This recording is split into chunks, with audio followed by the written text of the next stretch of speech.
আমাদের এগিয়ে যাওয়ার ক্ষেত্রে এই শ্রমজীবী মেহনতি মানুষকে তাদের অধিকারকে নিশ্চিত করা, তাদের জন্য আমাদের দায়িত্ব পালন করা, ইনভেস্ট করার মধ্যে আমাদের কল্যাণ। কিন্তু কাজটা তো আমরা করি না। ক্ষমতায় যাওয়ার সিঁড়ি হিসেবে ব্যবহার করা হয়, ক্ষমতায় গেলে আমরা তাদেরকে ভুলে যাই। আমাদের মোরাল ভ্যালুস এবং আমাদের কমিটমেন্ট না থাকে, তাইলে ক্ষমতায় গিয়ে শুধু ক্ষমতায় থাকারই মহড়া করবো, আর কিছু করা হবে না। আমরা এই জন্য কোনো কার্ডের রাজনীতি না, বরং আমরা কাজের রাজনীতি করতে চাই। আমরা লোকজনের হাতে কার্ড তুলে না দিয়ে আমরা কাজ তুলে দিতে চাই।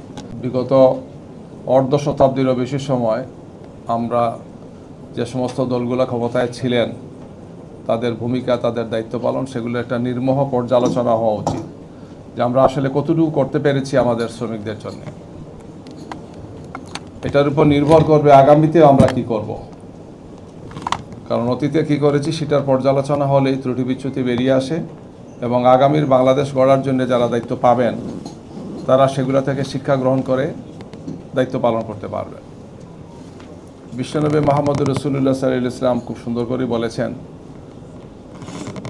যে নিচের হাতের চেয়ে উপরের হাতটা ভালো, অর্থাৎ যে হাতে চাওয়া হয় তার চেয়ে যে হাত দেয় সেটা ভালো। উৎসাহিত করেছেন কাজকে, শ্রম নির্ভর যে কোনো কাজকে উৎসাহিত করেছেন।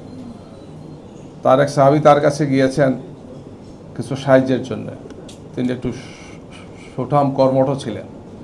তাকে বলেছেন, তোমার কাছে কি আছে? বলছে, আমার কাছে সামান্য একটু এই সম্বলটা আছে, ওইটা নিয়ে আসো।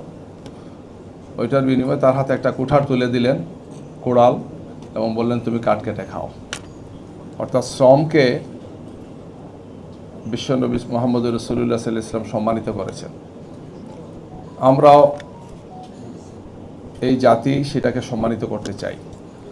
একটি জাতির কমপক্ষে ৮০% লোক লেবার ফোর্সে আছেন, আমরা কর্মজীবী মানুষ, কোনো না কোনোভাবে। নাম হয়তো ভিন্ন, আমরা কাউকে বলি পেশাজীবী, কাউকে বলি শ্রমজীবী, কাউকে বলি প্রান্তিক জনগোষ্ঠী, কিন্তু সবাই কাজের সাথে আছেন, কোনো না কোনোভাবে কাজের সাথে আছেন। আমাদের এগিয়ে যাওয়ার ক্ষেত্রে এই শ্রমজীবী মেহনতি মানুষকে তাদের অধিকারকে নিশ্চিত করা, তাদের জন্য আমাদের দায়িত্ব পালন করা, ইনভেস্ট করার মধ্যে আমাদের কল্যাণ। কিন্তু কাজটা তো আমরা করি না। ক্ষমতায় যাওয়ার সিঁড়ি হিসেবে ব্যবহার করা হয়, ক্ষমতায় গেলে আমরা তাদেরকে ভুলে যাই। ভবিষ্যৎ হোক নিরাপদ, বিনিয়োগ হোক বিশ্বস্ত, আর আমার পছন্দ সল্ট বে। ওয়েলকাম টু সল্ট বে।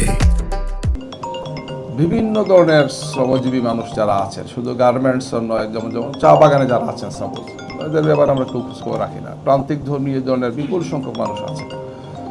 তো এই সবগুলো বিষয়কে সামনে রেখেই একটা জাতিকে তার পলিসি ঠিক করা লাগবে, এবং আমাদের পলিসি নির্ধারণের ক্ষেত্রে যদি টপ 3টা থাকে, তার মধ্যে এটি হবে একটি, যে শ্রমিকদের জন্য আমাদের পলিসি এবং সেটাকে ইমপ্লিমেন্ট করা, তার প্রায়োগিক দিককে নিশ্চিত করা। এই সব দাবি দাওয়ার সাথে যদি একটি জিনিস না থাকে, সেটি হচ্ছে যদি আমাদের মূল্যবোধ এবং নৈতিকতা, আমাদের মোরাল ভ্যালুস এবং আমাদের কমিটমেন্ট না থাকে, তাইলে ক্ষমতায় গিয়ে শুধু ক্ষমতায় থাকারই মহড়া করবো, আর কিছু করা হবে না। যেটি গত 16 বছর আমরা দেখেছি। যারা ক্ষমতায় ছিলেন তারা বলেছেন যে ধারাবাহিকভাবে থাকলে গণতন্ত্র এবং উন্নয়ন নিশ্চিত হয়। গণতন্ত্র আমরা কী পেয়েছি, উন্নয়ন কী পেয়েছি, সেটি সবার কাছে স্পষ্ট। আমরা এই জন্য কোনো কার্ডের রাজনীতি না, বরং আমরা কাজের রাজনীতি করতে চাই। আমরা লোকজনের হাতে কার্ড তুলে না দিয়ে আমরা কাজ তুলে দিতে চাই।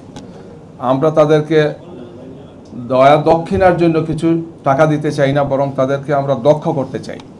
যেমন বিশেষ করে যারা বাইরে আছেন, প্রায় 1.5-2 কোটি শ্রমিক বাইরে আছেন, এদের যদি মিনিমাম একটা স্কিল হয়, তাহলে আমাদের রেমিটেন্স যেটা এখন $30 বিলিয়ন আছে, সেটা 50 থেকে 60 বিলিয়নে যায়। কিন্তু এটার জন্য কোনো সরকার কোনো চেষ্টা করেন না। শ্রমিক পাঠাচ্ছেন, কিন্তু তাদের দক্ষতা যোগ্যতার ব্যাপারে চেষ্টা করছেন না।